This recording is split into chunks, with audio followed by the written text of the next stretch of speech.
Assalamualaikum warahmatullahi wabarakatuh.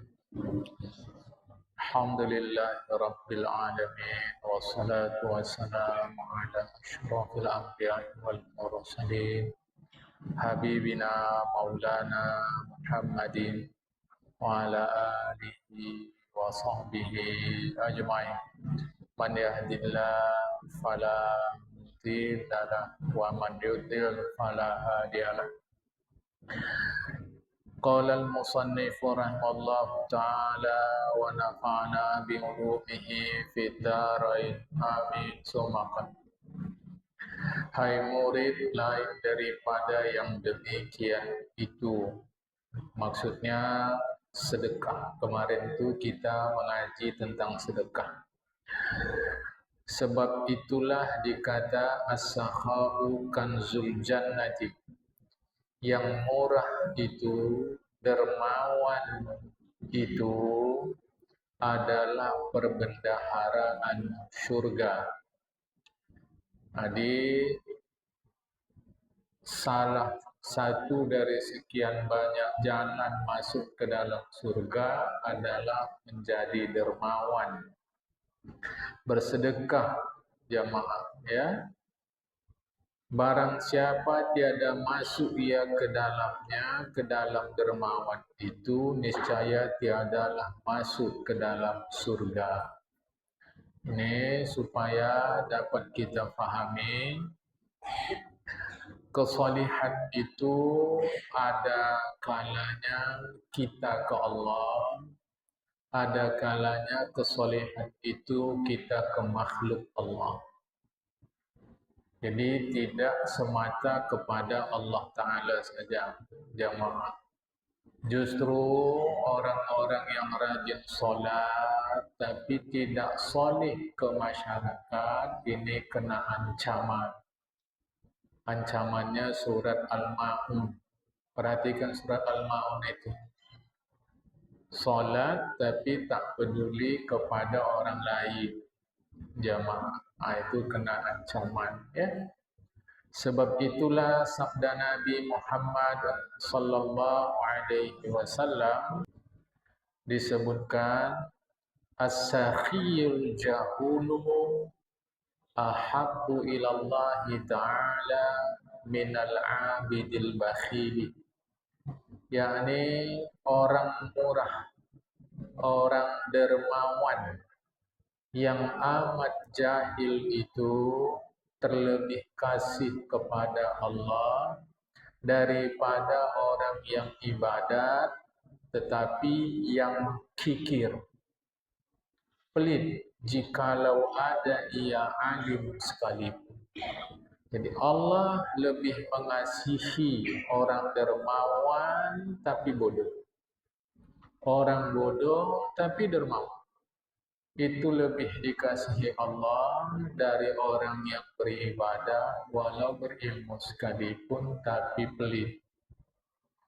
Jamaah, ini harap difahamkan, oleh karena apa yang ada pada kita itu sejatinya bukan punya kita.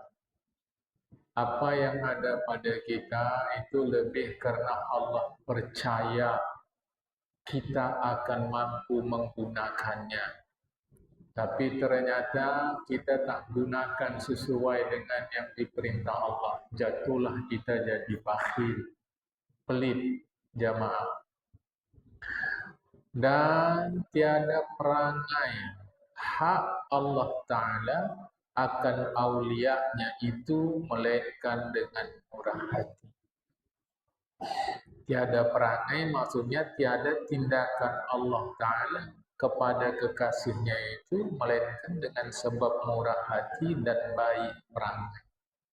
Jadi jamaah yang dikasihi oleh Allah Ta'ala, harap hati-hati atas segala nikmat yang Allah berikan kepada kita. Kesehatankah, kesempatankah, kearifankah, harta, ilmu, itu Allah berikan mesti karena Allah percaya sama kita. dan untuk digunakan sepenuhnya sesuai dengan perintah Allah Ta'ala.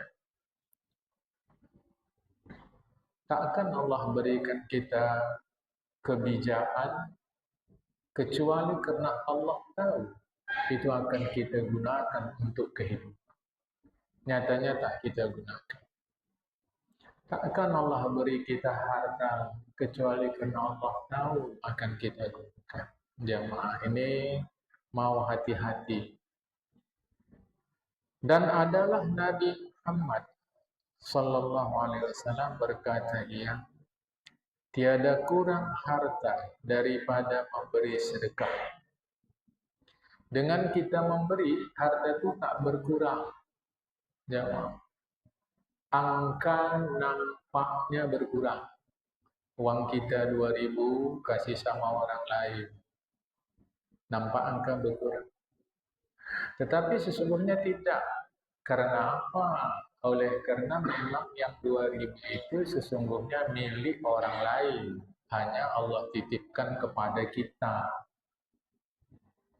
Harta kita 5.000 rupiah, kasih orang 2.000 rupiah. Nampaknya dia berkurang, sesungguhnya tidak. Oleh karena yang 2.000 itu memang hak orang lain, hak dia itu. Nah, dengan diberikan begitu, dengan kita memenuhi hak orang yang ada pada harta kita, lebih hebatnya lagi, Allah kasih pula kita pahala. Jadi nampak angka berkurang, tapi sesungguhnya tidak, karena Allah kasih kita pahala sebagai kerelaan hati memberi kepada orang itu. Dan tiada kehinaan orang yang sabar. Ia ketika dizalimi orang yang sabar ketika dizalimi tidak hina, karena itu keteguhan jiwa. Yang harus difahamkan itu apa makna sabar. Keliru total masyarakat memahami sabar tidak boleh marah. Yang lebih mengerikan lagi, sabar itu 3 kali. Itu entah dari mana ngajinya, kita nggak tahu. Nggak tahu kita jamaah, dari mana ngajinya itu. Udah sampai 3 kali hatam. Nggak ada. Terus pula katanya nggak boleh marah. Lantas untuk apa Allah kasih kita bawaan untuk marah? Kalau marah itu tidak boleh. Jadi kita ini, ngaji kita ini bukan salah, tapi belum tuntas. Tanggung-tanggung jemaah. Tanggung-tanggung ini ibarat kue, dia bantul. Dibuang sayang, dimakan nggak bisa. Dibilang mentah udah lewat, dibilang masak belum sampai. Repot. Jamaah, ditambah lagi kita ngaji biasanya nggak ada dialognya. Ini susah, jamaah. Jadi orang ketika dizalimi dia sabar, dia nggak ada hina-hina. Nah, kena sabarlah, biar aja awak dizalimi. Sabar aja Allah. Nanti kan ada balasannya dari Allah. Berarti kau dendam. Nunggu Allah balas. Yang lebih mengerikan berarti kau memanfaatkan Allah untuk membalas. Yang tidak begitu. Sabar yang dimaksud itu adalah bela diri. Bersikap yang tepat. Itulah yang disebut dengan sabar. Masa dilepuknya kita sabar aja? Belalah diri, tangkis, jamaah. Kejarnya pakai parang, sabar. Caranya sabar, lari. Sabar aja Allah. Parangnya, gak apa-apa, mati syahid. Itu mana mengajinya begitu.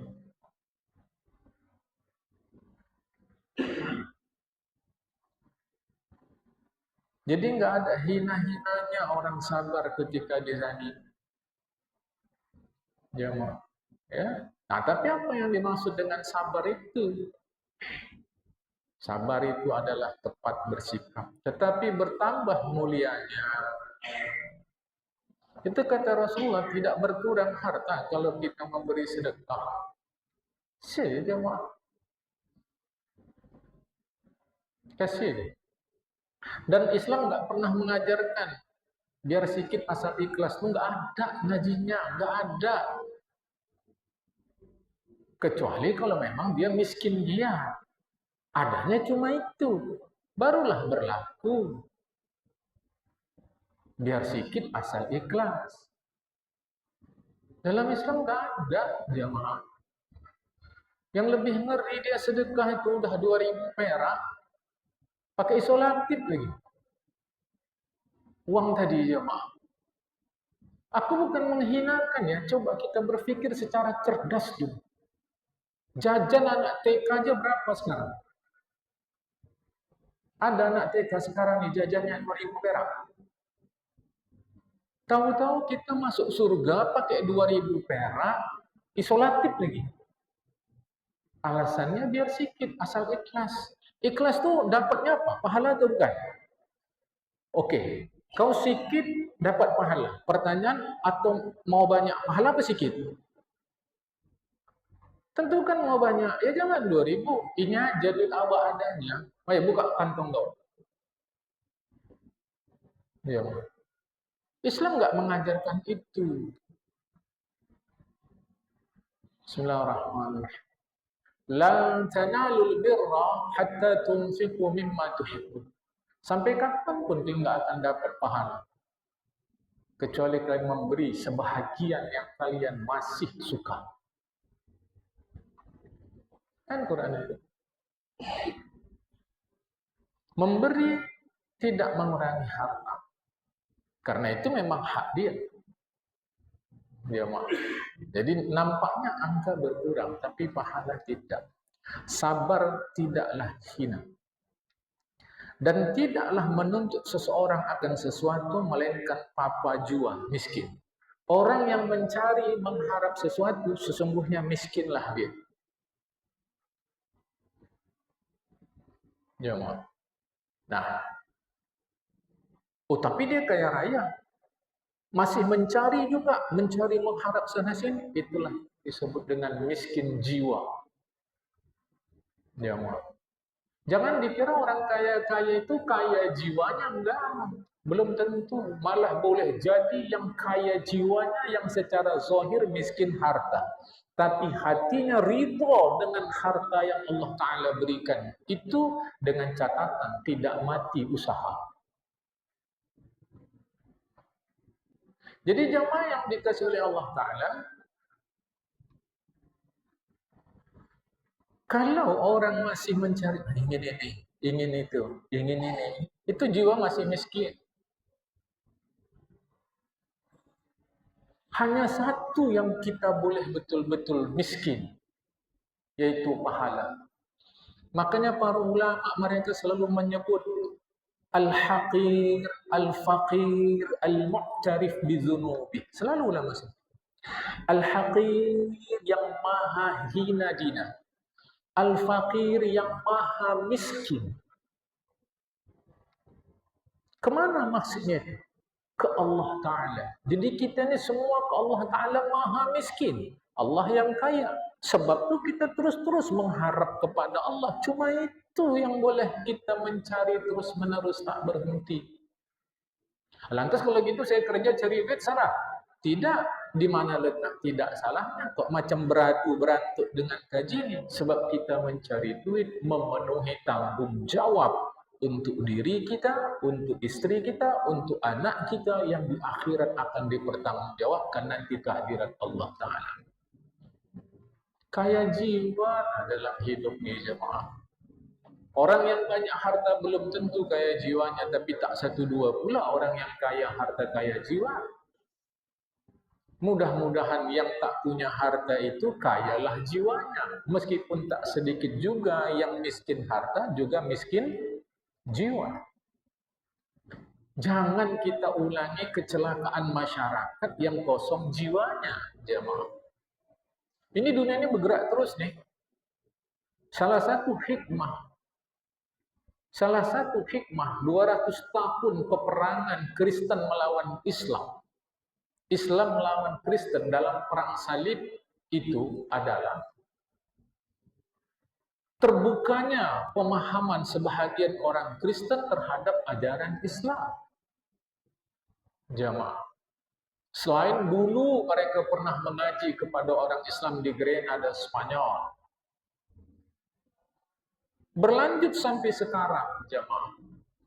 Kegalauan orang-orang di barat itu bisa terpenuhi dengan mereka menjadi perantau-perantau, traveler-traveler di muka bumi.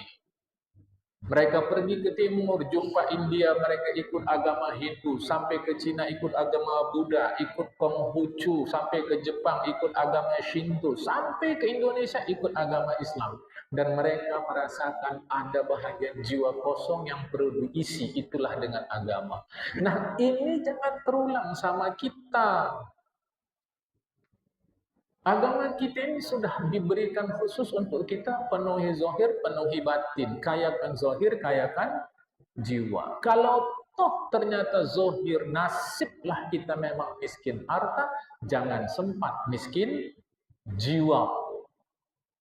Rasul sudah katakan, orang yang mencari sesuatu tak lain, sesungguhnya dia apa? Miskinlah dia. Satu-satunya yang kita boleh miskin terhadap pahala. Miskinlah kita terhadap pahala dalam pengertian tak pernah merasa cukup. Jamaah. Baik. Bermula dunia ini bagi 4 model orang, kata Tuan Syekh. Pertama, seorang yang diberi hak Allah Ta'ala akan dia ilmu dan harta. Padahal ia takut akan Tuhannya. Dia dikasih Allah ilmu, dikasih Allah harta. Orang ini jiwanya takut kepada Allah. Dan telah diketahui pada harta itu ada hak Tuhannya, yaitu sedekah. Maka yaitulah orang yang terlebih afdal. Berilmu, berharta, lantas harta digunakan untuk kebaikan jamaah. Jadi berilmu, berharta, harta digunakan untuk kebaikan. Enggak ada salahnya orang alim kaya. Ini keliru kita ini. Seakan-akan orang alim enggak boleh kaya. Enggak ada salah. Yang jadi salah ketika kekayaan itu tidak digunakan untuk sebesar-besar kepentingan akhirat. Itu yang salah. Dalam Islam enggak terlarang orang kaya asalkan kaya itu digunakan. Jamaah.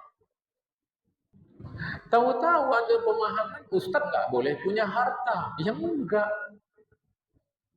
Yang jadi masalah, apakah harta itu digunakan untuk kepentingan akhirat atau tidak? Itu jadi masalah. Jamaah. Maka keluar hadis Rasulullah, sebaik-baik harta itu, sebaik-baik harta yang baik adalah harta yang berada pada orang yang baik. Ni'mal malu salih fi rajulin salih. Atau kama qala Rasul. Sebaik-baik harta yang baik adalah harta yang berada di tangan orang yang baik. Tahu dia menggunakannya, jamaah. Bahwa kita sulit menjumpai mungkin ada orang alim. Setelah dia punya harta dia gunakan untuk kebenaran agama, itu lain hal, jamaah. Itu lain hal sama sekali. Ya. Yang kedua, jadi yang paling afdal berilmu, berharta. Yang kedua, seorang yang diberi hak Allah Ta'ala akan dia ilmu padahal tiada harta baginya.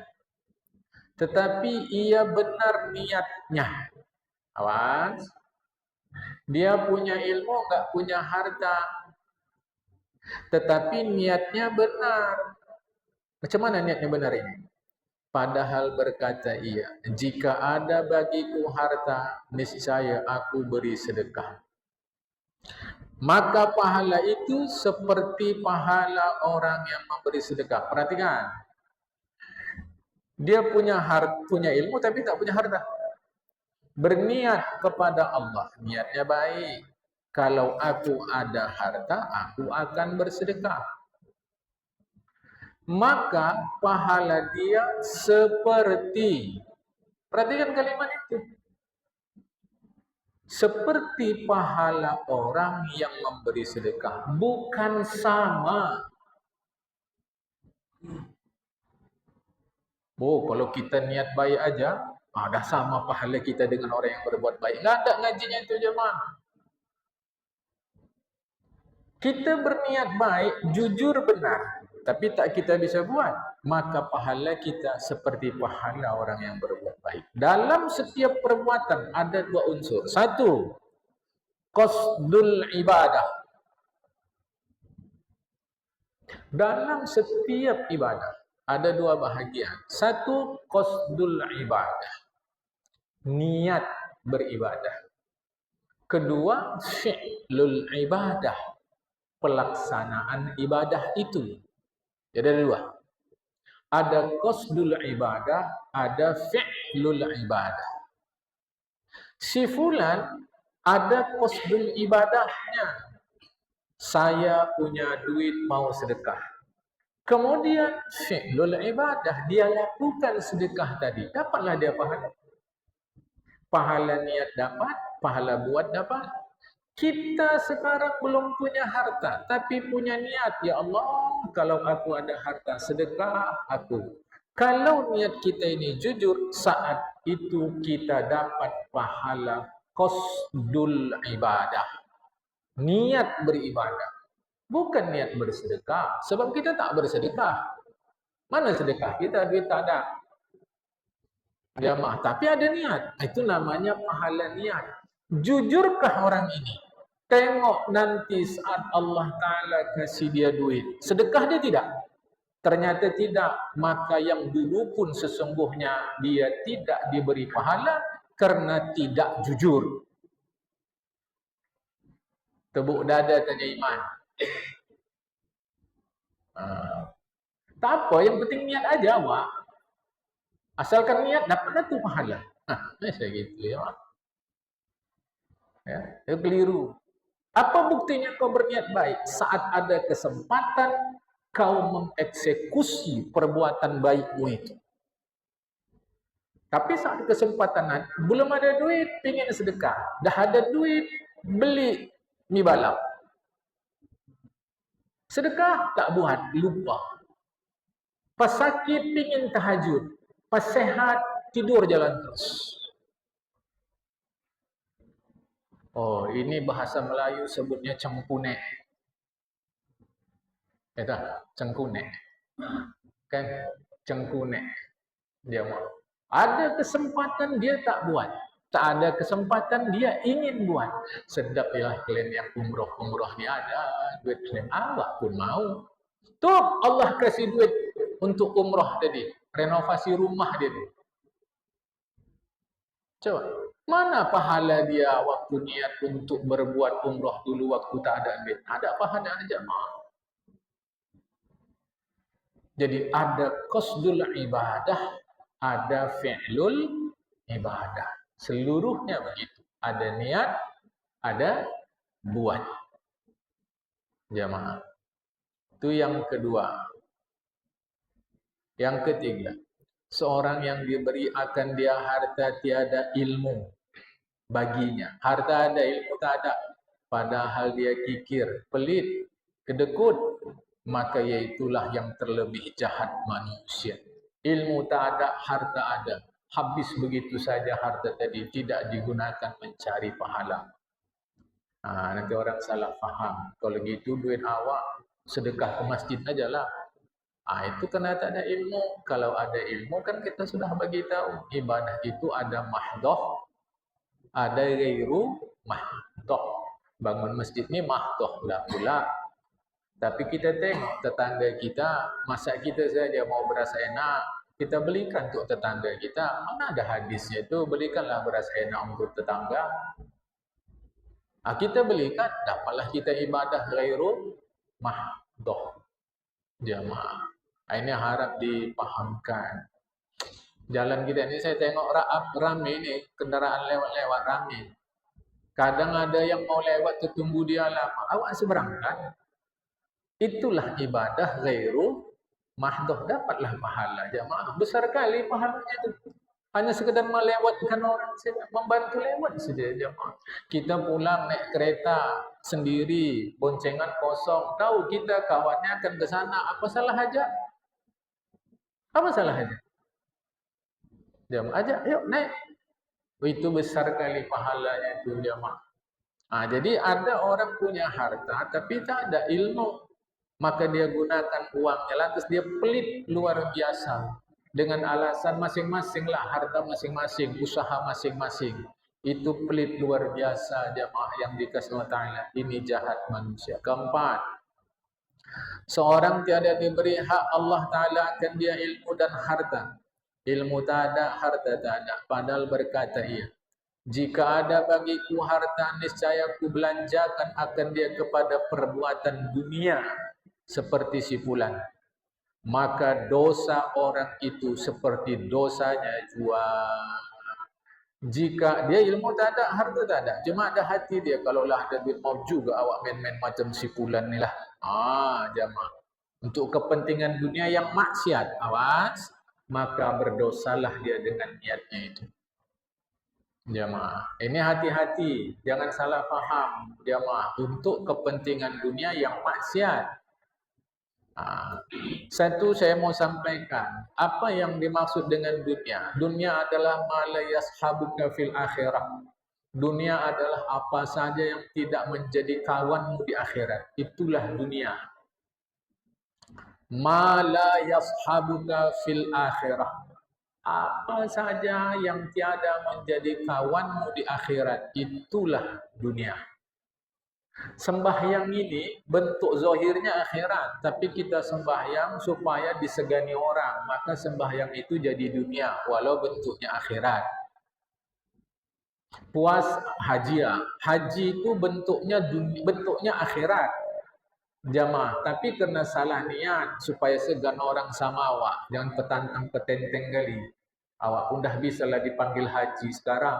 Salah niat, maka haji itu tidak menjadi akhirat, tapi menjadi dunia. Puasa pun begitu, zakat pun begitu. Tetapi fatwa Imam Syafi'i, walaupun kau salah niat, ibadat itu jangan ditinggalkan. Karena setidak-tidaknya kau kerjakan dia mengisi absen.